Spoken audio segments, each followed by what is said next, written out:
How to use Zoom meeting application here on your iOS device, your iPhone, or let it be your iPad. How you can simply use it on your iPad or any iOS device.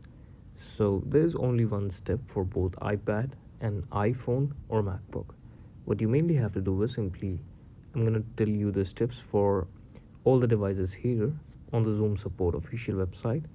First is sign in and join. Whenever you will install the application that is Zoom meetings from the App Store, just like this, you have to go on your iPad or any iOS device, click on App Store, and then search for Zoom. Here you're going to see this option. You can simply download it on your device and then simply click on join a meeting. Whenever you will open it, this will be the front page of the website. Click on join a meeting here and then click on new meeting, click on join. Then you can schedule one time recurring meeting. Also you can share your screen, and yes, you can start using Zoom application. This is the video. Thank you so much for watching it.